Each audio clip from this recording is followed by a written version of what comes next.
Okay, so we are going to talk about mold this morning. And I am Rachel Osland. I think we all know each other. And I am managing partner at Lodestar Inspection Services.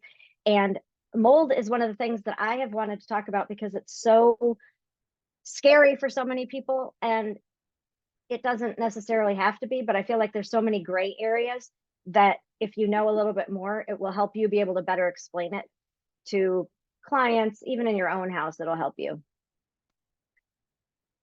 There we go.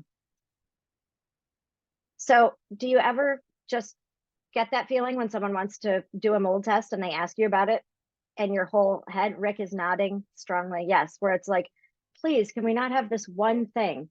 It's like mold testing gives me that. What the heck am I supposed to do with this information? I don't know. It's not clear. And that's why I put together this class, because there's too much gray area with mold.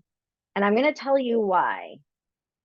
And that is because there is no government regulation, no standards, no acceptable level of safety, no acceptable levels for mold. So there's no, oh, that's too high. That doesn't exist. And different molds affect different people differently. So I am impacted by mold really strongly, and more than I was when I first started as a home inspector, because I wasn't exposed to it. My body hadn't started reacting to it. But now, and if you know Kate, our longest term inspector, she reacts strongly, really strongly now. It's something that as you're a realtor, the more you're exposed to it, the stronger it can be, or your reaction. And having been in lots of houses, you can react stronger, but also without that happening. Like you may be in your house and everything's fine, and suddenly you get exposed to a mold that you've been exposed to before and you have a reaction. So it gets in your eye or you breathe it in and you just have a reaction. So there's no safe level, but there's also people who are just don't seem to be bothered by it. So there are things, and there are different molds that give off different mycotoxins and mycotoxins that are more impactful for more people. And then there are common types that just don't affect people in the same way. So we're going to talk about that a little bit. But the biggest part that I want to talk about is interpreting the mold results, getting them, and having some clue what they mean. So before we go any further, I want you to think about, this is why mold is so confusing. And when you try to explain it to your clients, it gets frustrating. Your clients don't know what to do. Whether you're working with a buyer or a seller, it's challenging to know what to do.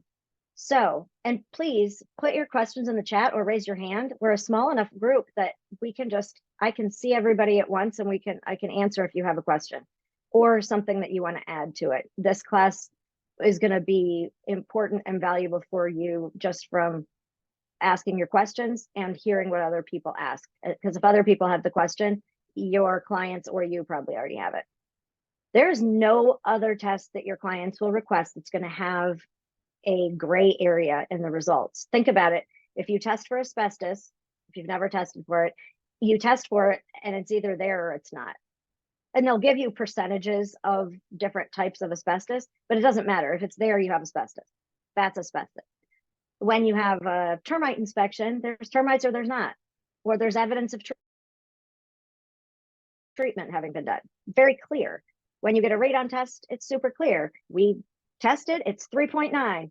We don't have to do anything. It's 4.1. We do. It passed or it failed. Right? And then when you test for lead paint, it's the same thing. Well, it's there or it's not. And when you're using an XRF gun or lead swipes, it's there or it's not there. It's very easy to understand. With mold, it is not. I should tell you, I didn't put in a bunch of great pictures of mold, though I have a ton, because there was so much content that I wanted to cover with you. And I was like, let me just slam this out here. This is the first time I'm doing it this way. I have one that I teach as a CE that's less content heavy. So I'm trying to see if this one, I think this one's much better, but I also haven't gotten this one approved by the state yet. So I'll add some pictures and make it more exciting when I need to make it an hour and a half. Things to remember about mold. And so some of this may seem really basic and some of it might not. Ask questions if you have them. But as you're explaining it to your clients, this is the important stuff. Mold is everywhere. I had a client tell me one time that he was going to be really pissed at me. And pardon my crassness, he was going to be pissed at me if there was mold in his house. Like, well, there's going to be mold in your house. I mean, it's Maryland. And most parts of the United States have mold, and you're going to have it in your house. So mold is everywhere. Mold needs water to grow. And it needs a certain temperature, it needs organic material, all things that we can't control or that we don't control, because the way we keep our houses and the outside, everything's about the perfect temperature for mold growth. What you have to have is water, and that's the only thing you can control in a mold growth situation. Mold comes into the house on your clothing, on your hair, on pets, through open windows. It is coming into the house. It's there. And water can be present in the home, whether you see it or not, through high humidity or a leaky roof or a basement. I mean, it could be anything. One thing that I see in houses is the leaky water line to a fridge that people just haven't noticed that it's happening in the basement. So these are all things that you can be looking at as, and we'll talk about what you can look at working with sellers too, about preparing the house for an inspection and where someone might be doing mold testing. But these are also some things to look at in your own house even. Any of these can be cause mold growth, and high humidity. So if you're in a house where someone's been on vacation and had the air conditioning off, or if you're in a house that doesn't have central air and they're going to come in and there's going to be mold testing, but they've got window air conditioning units, you might have those running to reduce the humidity levels in the house. So if you eliminate the source of water, and this is logical, the mold will stop growing. You walk into a house with a client, they say, oh my gosh, it smells so musty. In your head, just be thinking, where is the water source? There's a musty smell. Where's the water source? And then when you find it, then you identify the source and then you eliminate it. So if it's high humidity, then use a dehumidifier and maybe have the air conditioning on, maybe have the air conditioning checked. In some cases, if people buy an air conditioning unit, HVAC system that's too big for their space, it will not work effectively to pull the moisture out of the air. So it's important to have an HVAC person, but for actually the capacity for the house. And so if you haven't thought about that, like a 4-ton unit in a 2,000 square foot house probably isn't going to work as efficiently, and you're going to have higher levels of moisture, in which case you have a dehumidifier running in the basement. If you identify the source of moisture and eliminate it and leave the mold there and no moisture gets back to it, it's not going to grow again until you reintroduce moisture. And I always think of I walk the dogs all the time and I see that there's beautiful grass, just especially over the last couple of days, and you drive by, or I walk the dogs by, and people's yards look beautiful and lush and green. And then I come back like the next morning with the dogs and it's full of mushrooms. Those mold spores were just sitting there waiting for moisture. Moisture came and they flourished. That's how mold works in the house. So if someone says that there's mold in the attic, or they think there's mold in the attic, and you test it and maybe there is a little bit of mold on a truss in the attic, and they stop the leak or whatever was causing the mold growth, then if they don't clean it up, it's probably fine until there's another water event. So that's just something to be thinking about. So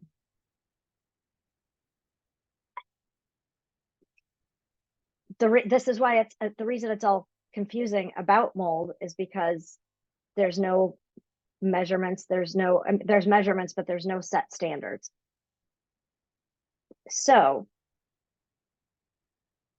because the government has said you should should have mold cleaned up by a licensed person, but people aren't licensed to do it. So there's no licensing, there's no standards. And they haven't said this number is safe or that number is safe. And we're going to get into that a little bit further, but this is the last exciting picture for you. Okay, so it's gray areas everywhere. So your buyer says,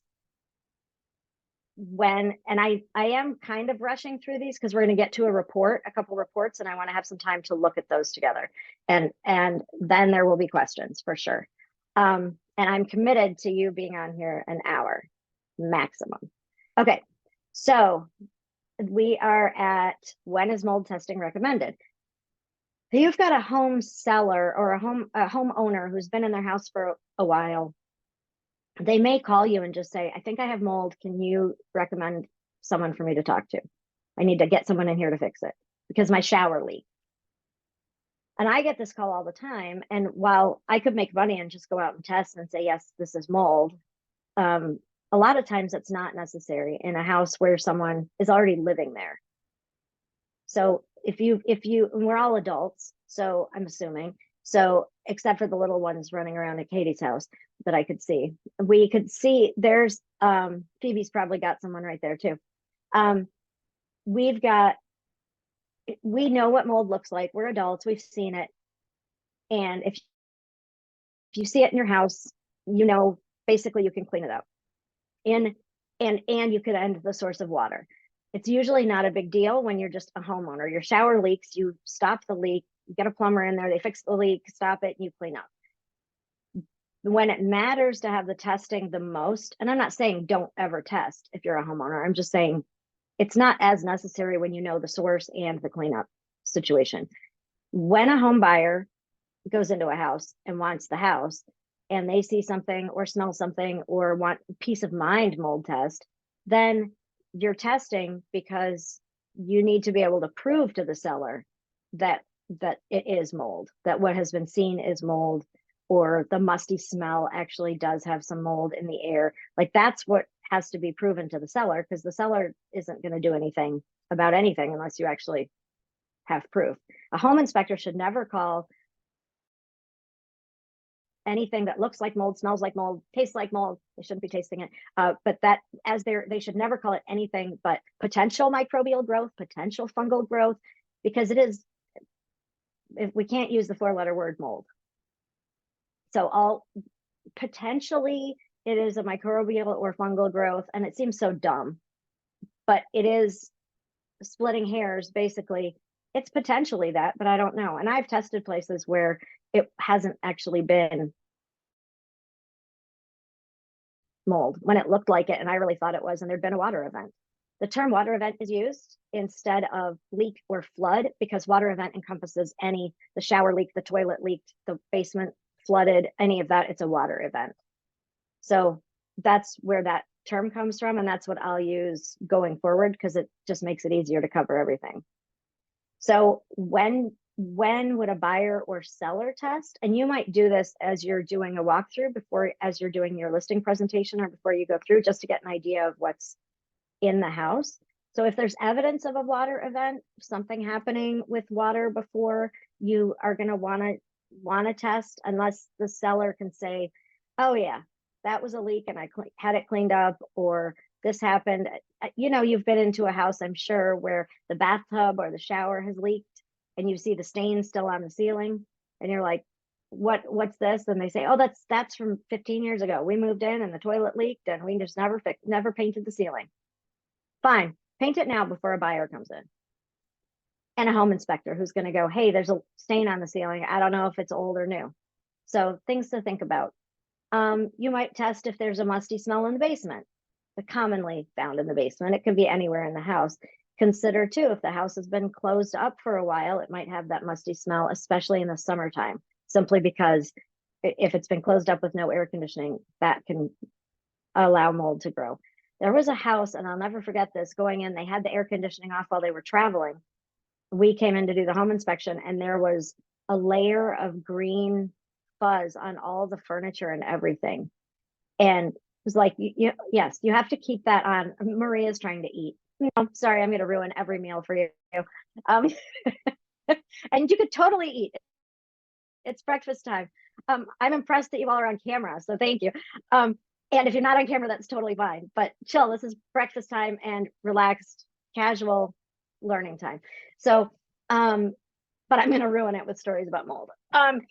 Anyway, that was a layer on there, and that was just because the humidity levels were so high in the house, because the air conditioning unit, its real job is to pull the moisture out of the air. So that's what it does.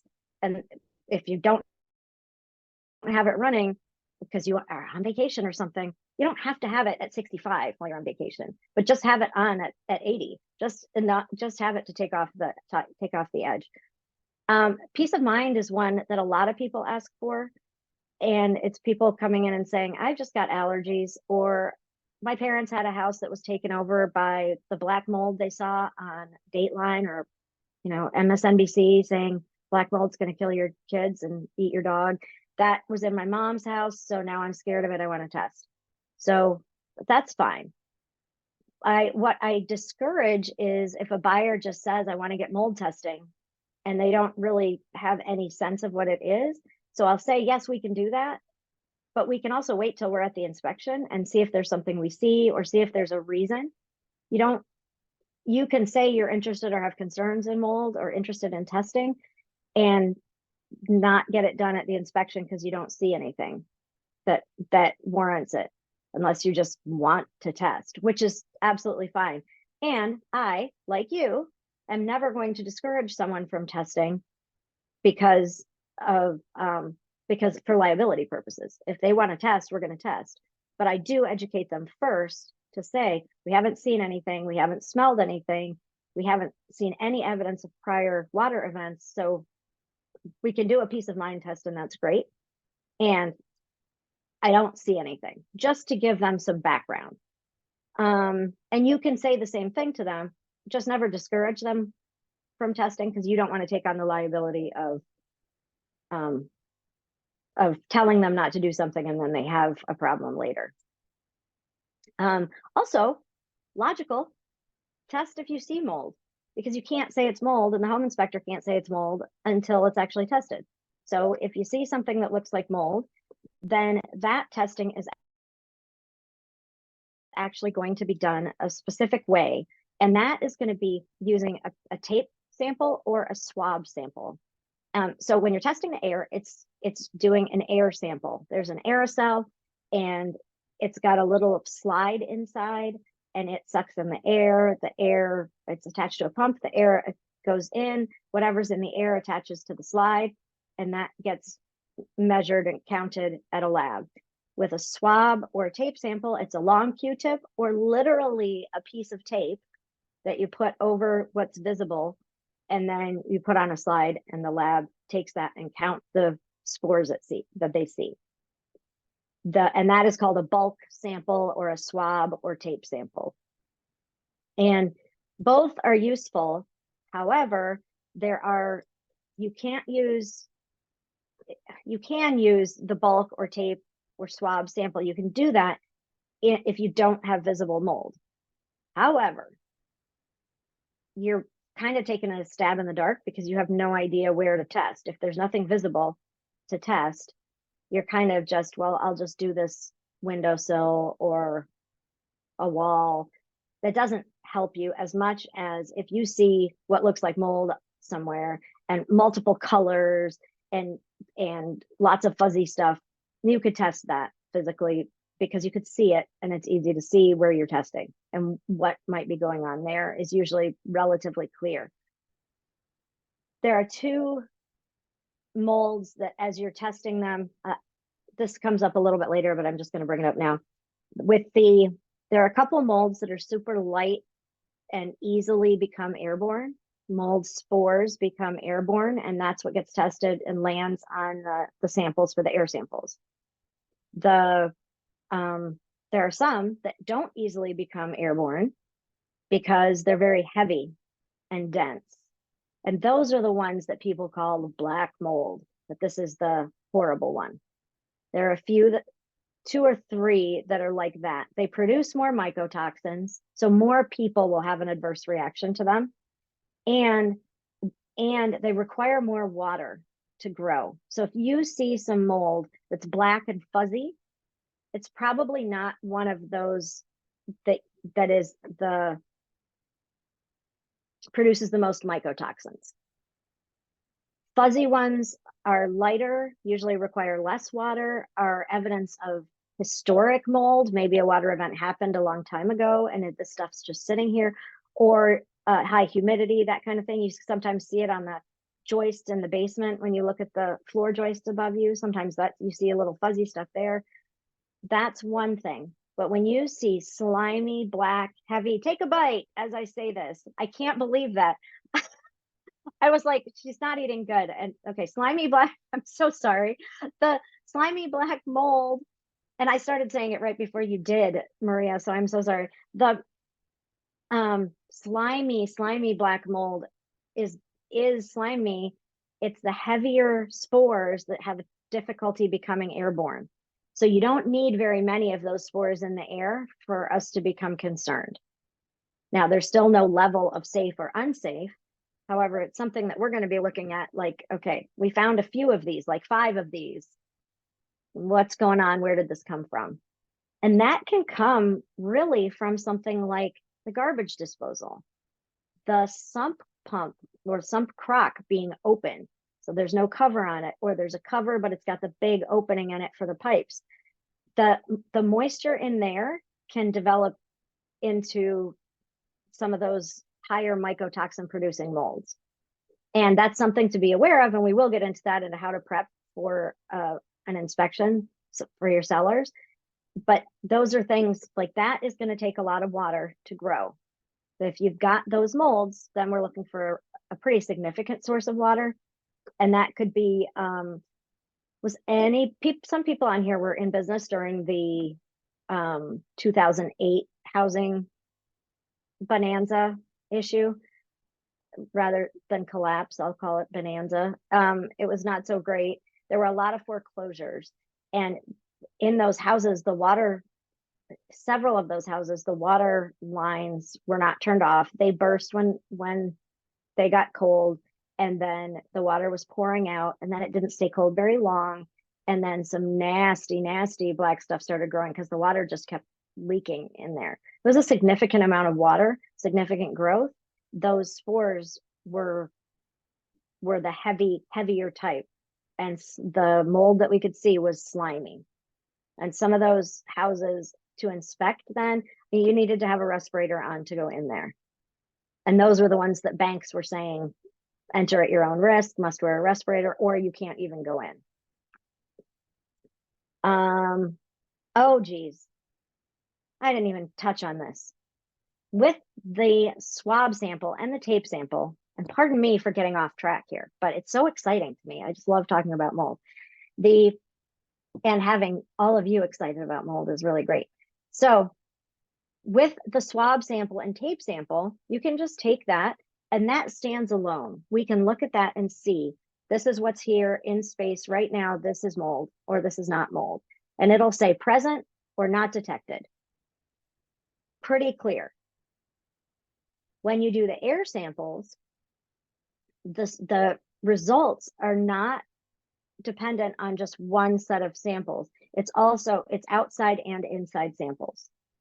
Has anybody bought the kits from like Home Depot or Ace or Lowe's where you bring it home and test your house for mold?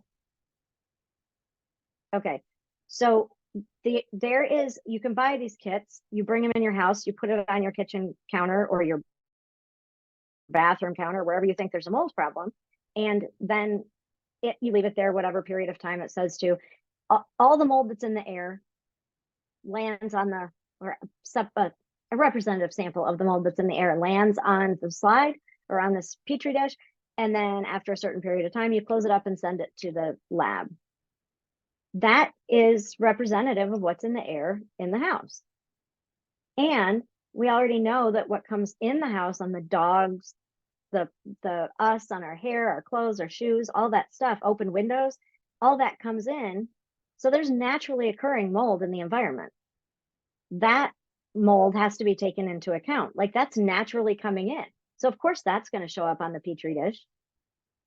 But you may have a buyer who tests or a homeowner who tests and uses you as a resource, calls you and says, oh my gosh, I did this test. I set this thing up in my bedroom and it's full of mold and it's growing and it's disgusting and it's horrible. I think we're all going to die. There, you've got to have a sample from the outside. You've got to be able to compare it. Otherwise, you get complete panic. I was in Home Depot and I heard a salesperson recommending to someone that they do 2 tests, one outside and one inside. And I wanted to just sing and skip through the rest of the store because I was like so excited that this buyer actually had good advice that this was going to actually serve them. And I don't know how accurate any of that is, but at least there wasn't this total fear of these numbers are really high inside. They have something to compare it to. You can't determine if there's some problem with mold in your house just looking at the numbers and the levels of mold in an air sample in your house. And that's crazy. It's the opposite of radon and termite and asbestos and lead. This is everything's dependent on what's happening outside. So houses in the woods have higher levels of mold outside, so probably higher levels inside, just by nature of you had to walk into the house from outside. And that's just something to think about as you're going, that it doesn't matter what the numbers are inside at all until you see what's outside. Any questions on that? Any experiences that you've had that are funky about that? Okay.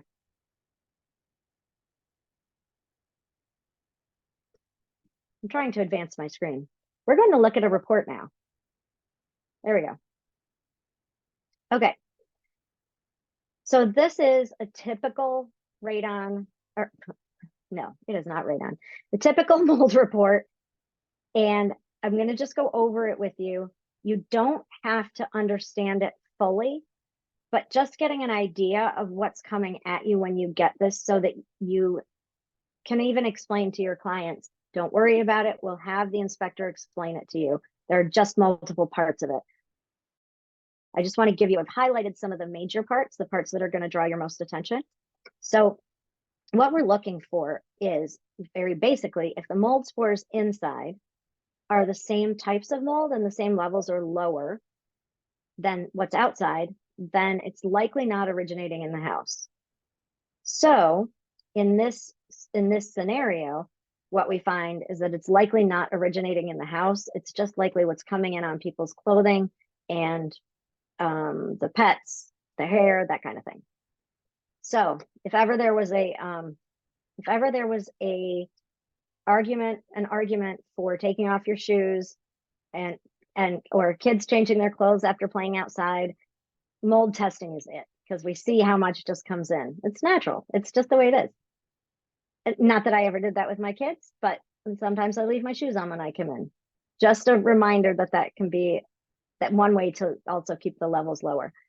So you look at the report, and very top is the test method that was used. So I'm starting in the very top row. This is what they use to actually identify what's there. Basically, what they're doing is they take the slide out of the aerosol and they put it, and it is like this big, and they put it under their microscope. They take a counter and they count every different type they see and identify what they see. And as long as, if there are too many and there's too much, because they'll also see dust and insect parts and other stuff. If any of that, if there's too much of that, then it'll be overloaded and you won't be able to see anything. You can't differentiate. But with this ASTM 7391, which means nothing, is they're just looking at it under a microscope. We're not growing mold. So if we do a test today and it gets to the lab on Friday, it's not like mold is growing between now and then. Okay? We are just sampling it and not growing it. So then the next one is the sample number, the date that the lab got it, the sample location.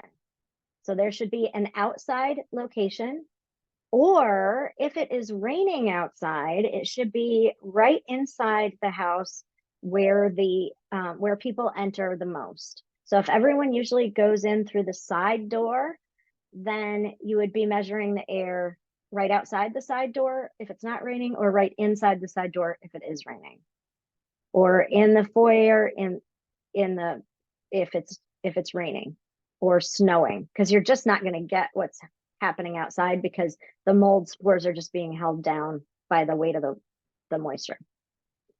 Okay, so then it's in the basement and then the ensuite. And I mean, it's pretty clear, just some idea where these are done so that you know. Then the air volume, this is how much air we pulled through with the pump as we're testing. And then the scientist who analyzed it, and then the date that it was analyzed, and the debris rating. The debris rating is broken down here at the bottom, so it's kind of explained. If it's a 5, it's overloaded. If it's up to a 4, that's fine. But when it's a 5, they can't get anything other than just not detected. And then I thought it said it right down here. Maybe it says it right up at the top. No, here it is. With an overloaded sample, its quantification is not possible because there's too much stuff, too much pollen, too much dust, too many mold spores. Not an issue here, but I'm going to show you one like that just so you have an idea. So then each of the mold types is listed here. And I've just put things to look at on here. The first place that a lot of people look, Shashank, where was the first place you looked on here when you were looking for information?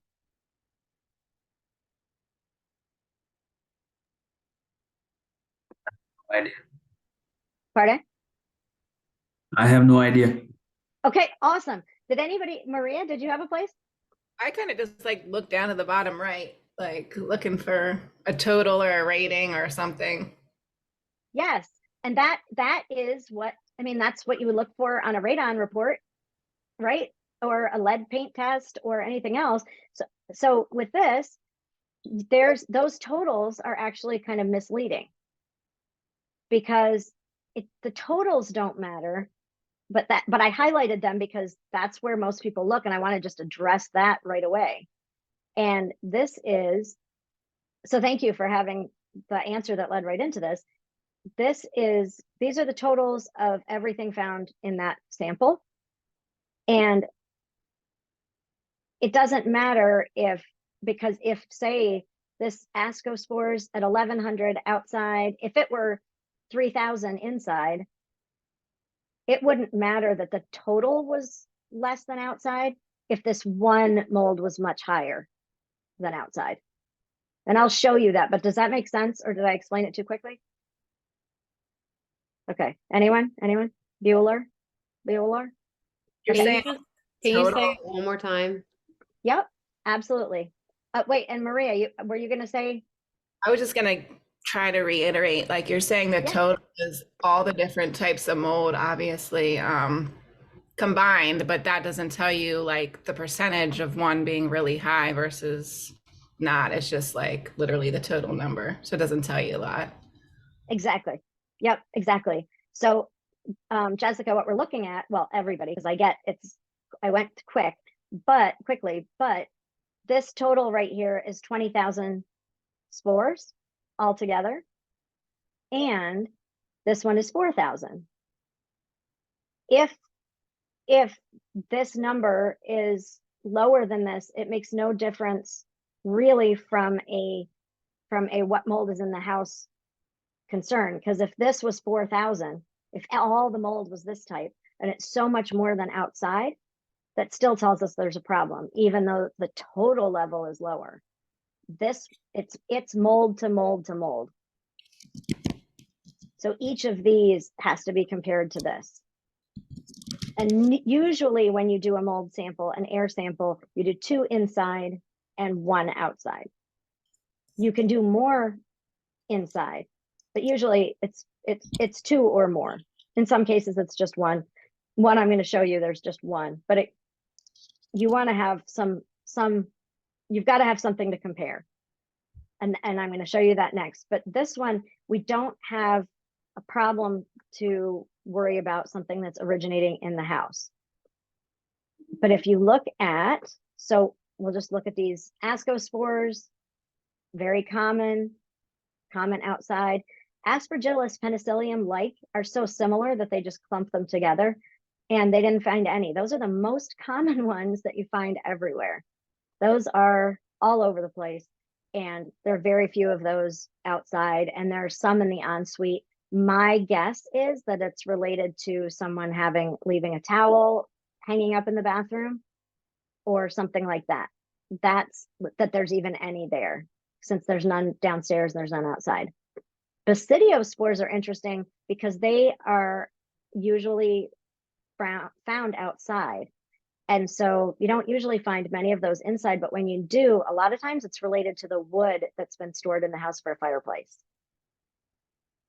So it's not up in their bedroom. There's a tiny bit up in the bedroom, and there's some downstairs. That could just be from, maybe they bring their planting equipment in from outside and keep it in the basement.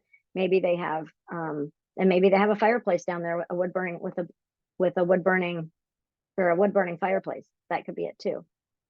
Chaetomium is one of the toxic black molds, or more toxic. It creates mycotoxins that more people are reactive to. There's none of those. If there were lots of these, this is one I would be thinking. This one and the Stachybotrys are the ones where you're like, okay, that was a big leak and it's wet and slimy looking mold. But these other ones are kind of fluffy. And so this one I wanted to show you because the Cladosporium is 17,000 outside, 3,500 inside. Now, if outside it were 500 or 1,000 and inside was 3,500, then we'd have a concern. But we don't, because it's so much less than the outside. Does that make sense? Okay, so there are the totals written there, basically meaning nothing. Then the last part of what we're looking at is the hyphal fragments, or the roots of the mold that are there. And usually when there's a big mold problem in a house, the numbers are in the thousands and tens of thousands. And there are lots of roots in the house in those samples, because the closer you get to the source of the water, the more roots you're going to find. Everyone okay with moving on to the next report? So even if Rivet? the mold, Mhm. even if mold is not originating in the home, then we don't need anything to mitigate it. We don't need to do anything about it. If it is originating in the home, then yes. But if it's not originating in the home, then what? Oh, yep, then you don't need to do anything. So with this report, I would say nothing needs to be done. Okay. Yep. Thank you for asking that.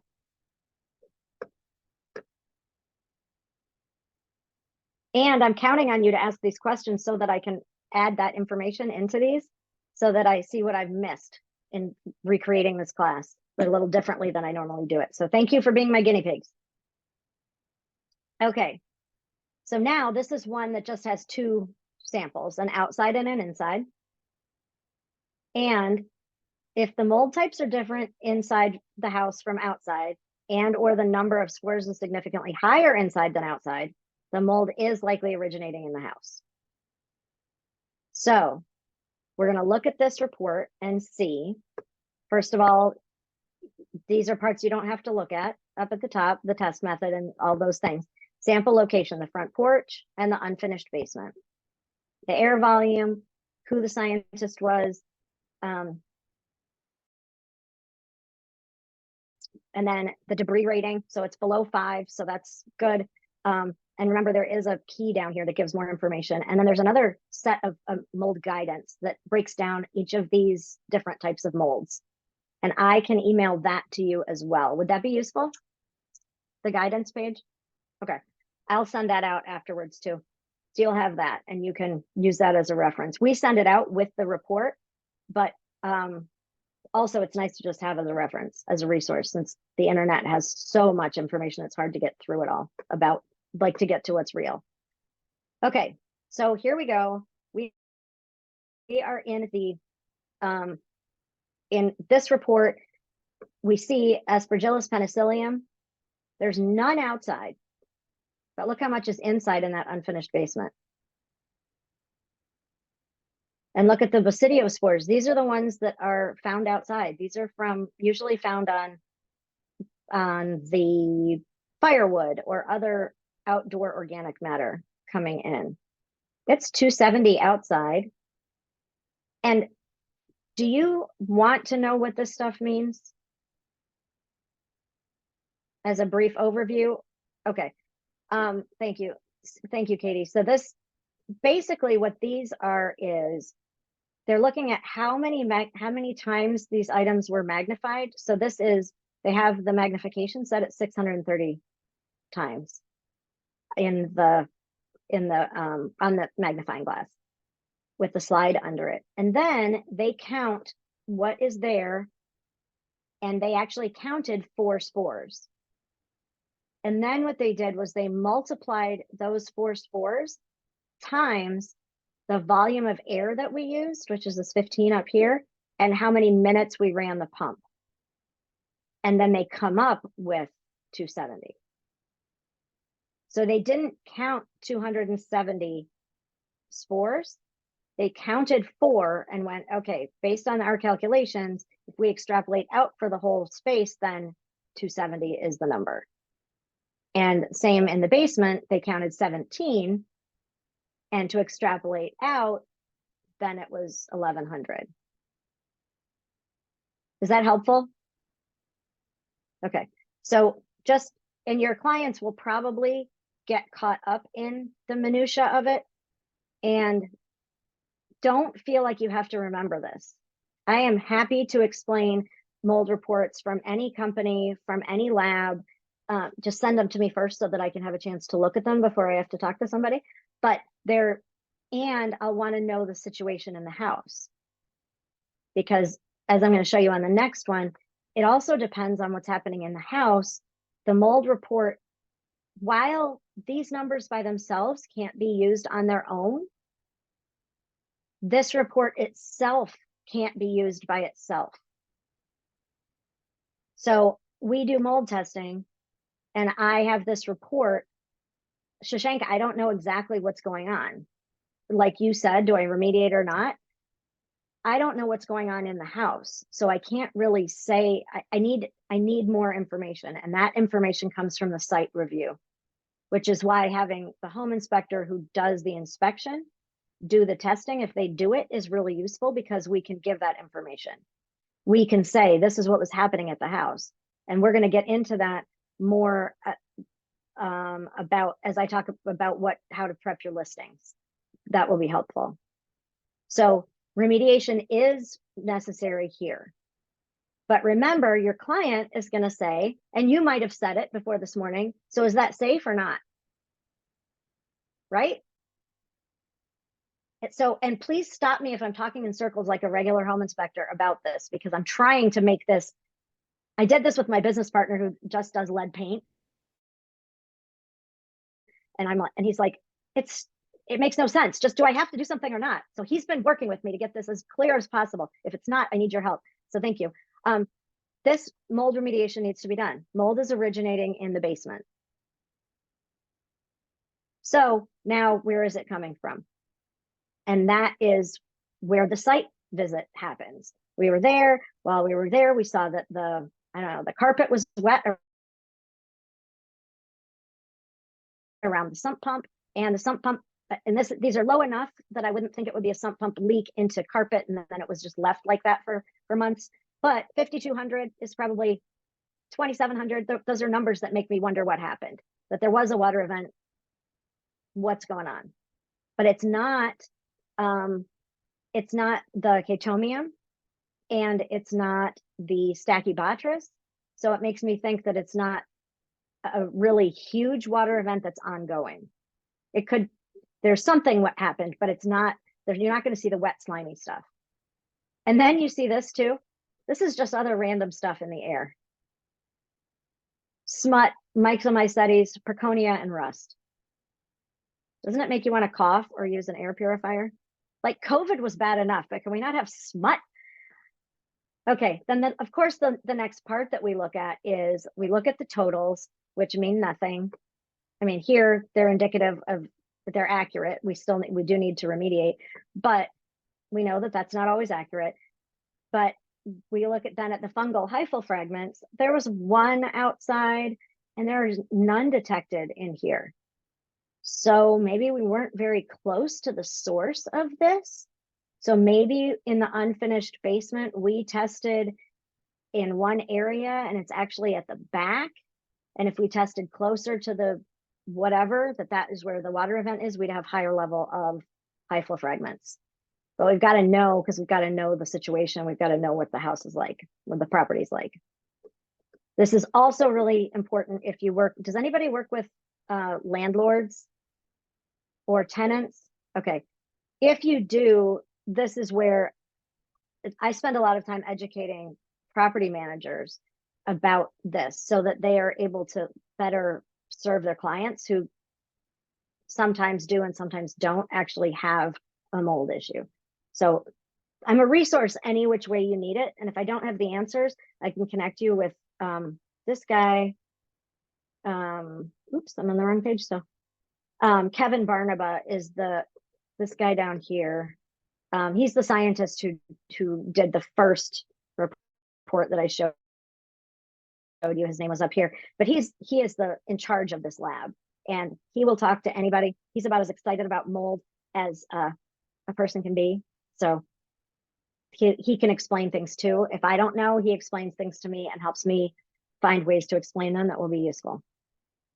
Okay, so this is a funky test, and you might get this and say, okay, what do I do here? Because let's just first look. This was done on a side porch, the sunroom, and the ensuite bedroom. Okay. The debris rating, this one's a 4. Oh, this one's a 5, and this one's a 4. So the 5 means it's overloaded. So there's a lot of stuff in the air. So that's only going to tell us if mold was present or if it was not detected. But it won't tell us how much there was, how many spores, because they can't pull it apart. It's like counting jellyfish, trying to count jellyfish in the ocean. Like there's just too many and they're all clumped together. I don't know what's going on here. So we have no idea how much of this there is. So we really can't compare it to these numbers. So they may be higher, they may be lower. If it's a sunroom, it may be, and we don't know what kind of sunroom it is. It might be greenhouse style. It might have a bunch of stored items in it. It might have plants in it, and it might be really just cooking in the sun. That might be why it's overloaded, and it really isn't impacting the house as much. Places that you wouldn't normally test for mold would be a sunroom that is really like a greenhouse sunroom, like a Florida style sunroom, or a crawl space. And I actually had a guy call me who was an enormous, like 6'5", huge person who could not get into his crawl space. And he was renovating his house, and it was from the 1700s or something in Kingsville. So I had to go to this crawl space inspection for him. And I got in there, and it was like, you don't test for mold in a crawl space, especially a crawl space. If a crawl space has a dirt floor, it's going to have mold. So he had me go in there and disregard the electricians and other people who wouldn't go in there because it was too scary, because there was a nest of snake eggs in there. And that just, yeah, I was in there and I heard the electricians come back, and they said, where's the girl? And the guy goes, oh, she's in there. Well, did you tell her about the nest of snake eggs? No, I found them. Thank you. Okay. So before I get to the rest of this, I am going to get to your chat questions. Ceiling stains, if you know the water leak was fixed, can you just paint it? You should be able to just paint it if the ceiling was, yep. I'm sorry, I forgot I didn't even have the chat open, which I normally do. Sorry about that. For air volume, does flow rate matter? Yes. So the flow rate, and you calibrate your the meter on your pump for testing the air for mold.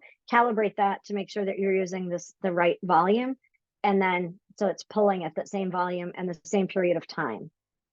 And if you're in a place where you get a sense that because there's so many stored items in a hoarding situation or in a place just with a ton of stuff, you may want to cut down your timing. Instead of sampling the air for 3 or 4 minutes, you might just do it for 2 minutes. But you've got to do that same thing for outside too.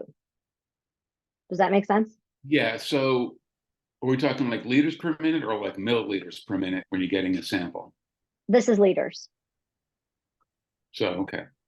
Yep. So a couple 3 liters per minute to run a test roughly. Yep. Okay. Yep. Thank you. You're welcome.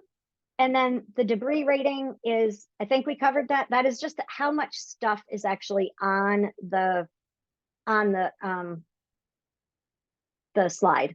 Yeah, you got that after I sent Okay. that. Okay. And then a mold test for a buyer at the same time as the home inspection is about $275, I think. And then air purifiers. Oh, I think air purifiers are really a good idea. Yes, and I actually did get one, and it's made a difference in my house. And I've heard lots of good things about all different types of them. Mine uses ions, or ozone, I'm sorry, that I can turn on and turn off. So I have 2 big dogs, and our bedroom is carpeted. And the dogs are in our room all the time. So I have it set up in there. It's a whole house one. My house is 2,500 square feet, and it does all of that space, but I have it set up in the bedroom.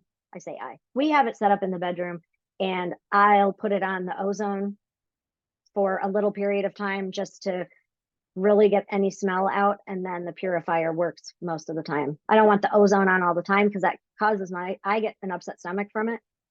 Some people do and some people don't, but it works.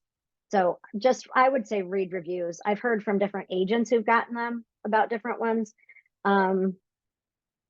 I can send you a link to the one that I got also. I don't know. I actually don't know if I would recommend mine because it requires a lot of cleaning of the or replacing of the filter. And I have not been good at that. Like, it's been hard for me to get it fully clean. So I don't know. I have reusable filters in my HVAC system too, and I'm not a fan of that either, except for the environment. But is it possible for mold to grow in air ducts or vents? Yep, it absolutely is. And but you've got to have some form of moisture, which is why I'm not a fan of humidifiers that are attached to HVAC systems, because go ahead. How do you get the water in there? Like, how will the mold grow in the air duct or vent? It can be from high levels of humidity in the house. It can also be from using a humidifier and not having it, like, the balance is off. So you've got the humidifier that's built into the HVAC system should be working to, like, it's water dripping onto has anyone opened a humidifier on the side of an HVAC unit? Okay, so it's got a piece of like a filter looking thing, filter medium, and water, and then it's got a water line, and it just drips water in the most basic of these, drips water on them, and then the air comes by, gets picked up as it's going through to distribute through the house. The water gets picked up as moisture in the air so that your sinuses aren't dry during the winter. If that's not working properly, you may end up with water in there. The other thing is if you've got a water problem upstairs and you've got an air register, you're pulling in air that has mold spores in it, a lot of mold spores, because there's an issue upstairs, there's something happening, then that's getting sucked through. And then if it's not filtered out, it is just being redistributed, but it's getting into those ducts. Are there some signs and symptoms to look for to, if you suspect there is mold in the air ducts or vents, like the air should smell different or something? Not necessarily. Okay. And let me look that up, unless someone else has some answer about that, because I have not experienced that. It's just if there's been something in other areas of the house. And also if you're buying a foreclosure or a house that hasn't been lived in for a long time, maybe things have been turned off. You may just want to have someone come in and clean the ducts. If you're in a house, I mean, a lot of people just didn't clean ducts. Yeah. And now people are buying houses and going, hey, I should do that. And there's nothing wrong with doing that as a preemptive thing. And in a lot of cases, just doing it gives people a lot of peace of mind. You can remove an air register cover or a return cover, and we can test in there. And I mean, that is probably the most logical way to do it. However, it's not testing all of it. It's just one spot. Like taking a biopsy of your liver, that spot that you tested, that you biopsy doesn't have any problem, but the rest of it might. So really the air sample gives the best information. Thanks. You're welcome. Phoebe says she doesn't use her humidifier that's attached to her HVAC. I don't use mine either. And coughing and chest pains and eye issues can be signs of issues in the ductwork. Okay, we are coming up on 10 o'clock, and I have 2 more slides that I think are going to be probably even more valuable than everything else. So just really quickly, if you can stay on for another couple minutes, that would be great. If not, I understand, because I committed 10 o'clock. But I want to show you this, and thank you for participating and asking questions and nodding and smiling. Okay, so this gives you the answer here that in the ensuite bedroom, this is elevated above what's outside at 1400, above this 330. So there's something going on in the ensuite bedroom. So something needs to be done. Remediation should be done, is what we would say in the report that we're sending to you that goes with this. But if you look just at these bottom numbers and look at the totals, which is very logical, and where we kind of all go as the first thing is, if you just go with this, it looks like nothing needs to be done because this 3,900 is less than the 7,600. That's why it's almost useless. You really have to look up here, and kind of the 200 is not a big jump. It's just not that many more spores. But when you get up here, even though it's double, it's not that many altogether. But when you get up here, this number is high enough that I'd be thinking there's something originating there. Okay. And it could be stuff stored in there. It could be anything. Okay. Come on. Okay. This is, I'm thinking maybe I just do a video of just this page, so that because I think this would be useful for everybody. When you are preparing a listing for a mold testing, this is going to be, put a cover on the sump crock. Anywhere that there could be moisture the moisture item needs to be removed. I did a house where the agent the buyers had had some mold testing. They'd found mold in this house. There was no carpet. They had leather furniture. There was nothing that they could find that was causing this high levels of mold. And so they called me, with the agent, who they didn't use us for the mold testing, but called me because we knew each other. We went through as a video and just looked, and I couldn't see anything that needed to be done immediately. They were impeccably, crazily clean with kids and a dog, and nothing lying around. But in the kitchen, there was a sponge on the counter or on the edge of the sink, and there was a dish towel. So I had them remove those, clean the counter, cut up a lemon and put it in the garbage disposal and run that, and not leave any of those things out. Don't use any of those things so that they could influence the air. And then I went out the next day and tested, and it came back fine.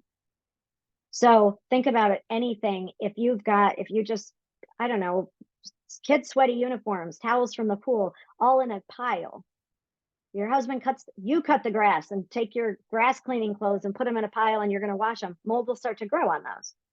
Also, you're taking a shower, your towel within a day or two is growing mold. Washcloths, sponges, body poops, all the stuff that you use in the bathroom, all of that stuff, the bath mat, don't leave any of that stuff in there. So you're going to have you have them down because they're pretty, or I mean, you use them, but when you leave them there, so you never want to test for mold in a crawl space. Usually a sunroom that is like a Florida sunroom greenhouse style place, you wouldn't want to test. And you don't want to test in a bathroom because there's all of these things that can be growing mold. So get rid of these things, because then what if your home inspector tests, like in the ensuite on the last one, if those numbers are elevated, it could just be because they had a bath mat on the floor that they'd used for a week and hadn't washed, or their towels were there. It can be something that simple, and it's so easy to get rid of those, to put up decorative ones, put the rest in a trash bag, take the cellar, take it out with them, and bring them back and wash them when they're done. I mean, I'm not saying you have to do the laundry. I'm saying just get them out of the space. Also, if you have mold remediation done, don't have the house retested for mold until about a week afterwards. So whatever's left in the air has time to settle, because it just stirs stuff up. So there will be a little bit of residual stuff. You don't want that while it's still, the house is now dealing with a new situation. Dish towels, sponges, firewood. We talked about that and what we saw with those basidio on those in the one house in the basement. I'm like, maybe this level comes from firewood in the basement. I don't know, but that's something I would be looking at. And these are the questions that I ask when my inspectors do testing and I get the mold report back. These are some of the questions they have to answer, because so that we can actually give accurate results and accurate recommendations to the buyers. Any debris that's in the wood burning fireplace can be an issue because there's leftover bits of wood. Because there's always some wood that remains unburned. Any potted plants. I was working with a family trying to figure out what was going on. She had been sick and couldn't get past it. And then they put all their plants out in the garage, and I came back and tested about 2 weeks later, and the air levels of mold were lower than outside, and none of the other stuff was there. Also, dog beds. So think about these things. I have a ton of plants. If I were having a home inspection, I'd want to get those out of here. And I don't know what that looks like for you, but when you declutter, that may be something that you talk to your stager about. Can you put in some fake plants, put in some unused towels, and take the plants out, our regular plants with dirt. There's no laws about remediation. You don't have to be licensed to do remediation. They tried to pass a law in like 2013 saying that you had to be licensed, an MHIC licensed contractor to do remediation if you're taking down drywall or anything. That law was never funded, and it actually expired after like 10 years of trying to get it in. So that's not there. But what the EPA says is if it's under 9 square feet, you can probably clean it up yourself. And if it's more than that, you should hire somebody. Everybody's going to be a little different with their comfort level. And obviously, when you're dealing with a buyer requesting something from a seller, you've got to find someone that you're able to say is licensed, because that's what you have to do. So what I would recommend is an MHIC licensed contractor, or someone like ServPro or Paul Davis Restoration, or any of those other companies that do that. And I've worked with a few that I really, really like. But you want someone, because most home inspectors are going to say get a licensed mold remediation company to do it. There's no such thing in Maryland. So you want a qualified technician or a licensed contractor to do this. The EPA.gov website is a great source of information for lead paint, radon, asbestos, mold, everything, but it doesn't help with mold because there are no standards. There's no level that's safe or unsafe. There's no acceptable level or unacceptable level. Mold can't grow without water. Your job, if you think there's mold, is to, and this, I'm talking about this mostly with a seller and you're working with, but if you're working with a buyer and they smell something musty, identify the source of water. Oh my gosh, there's a leak in the roof. It makes sense that there'd be some water down here. Okay, we identified it now. Let's eliminate that leak and then clean it up. If you don't eliminate it, then it's going to, I mean, if you don't eliminate the leak and just clean it up, it's just going to keep growing. If you eliminate it, eliminate the leak, don't clean it up, the stuff's not going to grow. It's just going to wait until moisture comes again. So the next roof leak or whatever it is, or high humidity or whatever. Using a dehumidifier is a good idea. It's not a bad sign, especially in older homes, because in older homes, these properties were not, the basements were not built for us to live in. These were not hangout spaces for our kids and for our offices and stuff. They were used to keep us away from the critters and water. So especially in really old homes, it's difficult to get them to be dry. Having a dehumidifier to dehumidify, get the moisture out of the air is a great idea and not a bad thing at all. I have one going in my basement just because I feel like it's damper. I haven't ever had mold growth. My house was built in 1959. I've got cinder block foundation, but it kind of just, I feel better when the dehumidifier is going. And I just have it draining automatically into the laundry tub. Sump pumps and waterproofing systems work together to keep things dry, and you could still have a dehumidifier going. It doesn't mean there's a water problem. Houses do not have to have sump pumps. They are not required. They are only, and I put this, just a thing of this on Instagram the other day, and people were just stunned. You don't have to have a sump pump. And if there is a water problem, a sump pump is a great way to alleviate that problem. And sometimes you need two. I had a house that I lived in Laurel. I was on top of an underground spring. I had a sump pump in the front and in the back, and both were running all the time.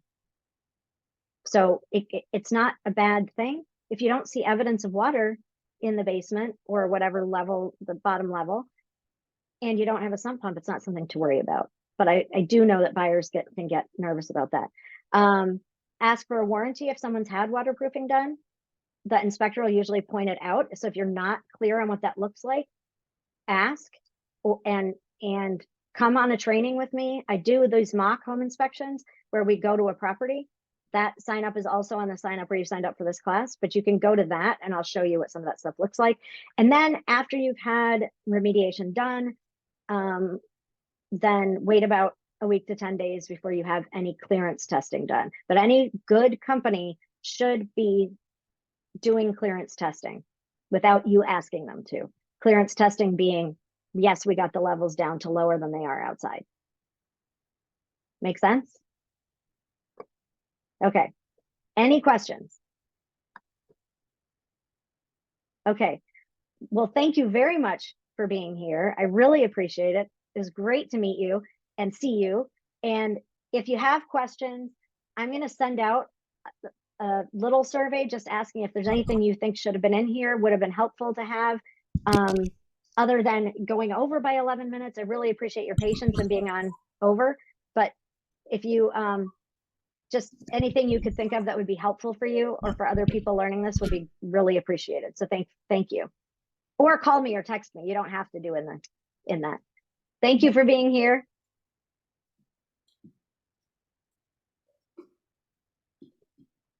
Bye. Bye, Katie. Bye, Jessica. Bye, Pat. See you, girl. See ya. Good to see you. You as well. Thank you.